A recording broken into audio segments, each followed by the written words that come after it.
Bukod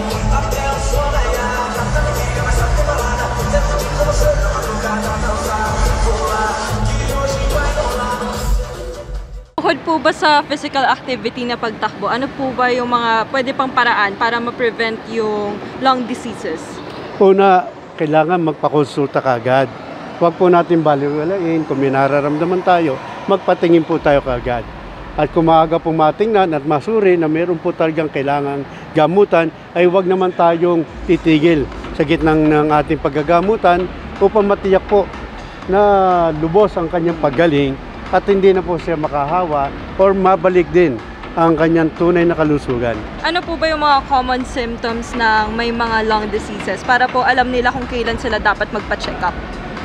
Pangkaraniwan naman talaga ubo, sipon, nakita mo nahihirapan kang huminga, hindi ka tumatagal na maglakad, so shortness of breath, nakikita natin yan. No? So karaniwan dito kung may mga lagnat, akala mo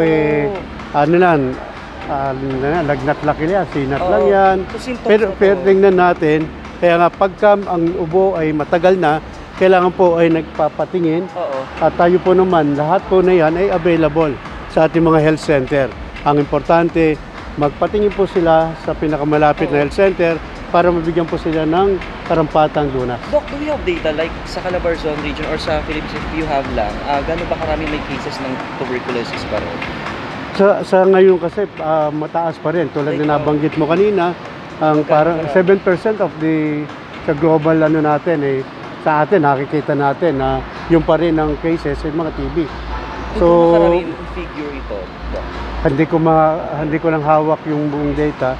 But sa ngayon, kaya nga meron tayong patuloy na programa na nilulunsad kuting buwan ng Agosto ay upang paalala sa ating mga kababayan na nandiyan pa rin ang problema ng TB. Ating nilalabanan pero tuloy-tuloy pa rin. Dapat huwag tayong titigil. Nasa pamamagitan ng pagbibigay ng tamang impormasyon ay mawala yung stigma kasi ito po ay nagagamot. Ang napakahalaga rito ay sumunod ang mga pasyente sa gamutan at siguraduhin pong tapusin. Kasi mahirap na hindi tapusin ang gamutan ay lalo mahihirapan po tayo na makontrol o matuldukan ang problema sa TB. Final na lang, Asik, any message in regards to the celebration of the National Lung Month and National TB? Well, unang-una, nagpapasalamat po ang inyong lingkod, ang ating kagawaran sa patuloy na pakikisa ng ating sambayanan, lahat mula sa ating mga health workers po, sa ating mga bayan, sa ating mga kasamahang societies na kung saan ay kasama sila sa advokasya at pagkilos. At sana po yung sa ating ginagawang mga kaganapan tungkol sa may kaugnayan sa ating healthy lang na kumpanya ay ipagpatuloy po natin. Hindi lang ngayong Agosto, kundi sa buong taon sapagkat ang sakit po ay tuloy-tuloy at hindi po natin masabi na may buwan lang siyang magkakasakit sa baga. It's a way of life na we have to keep ourselves healthy.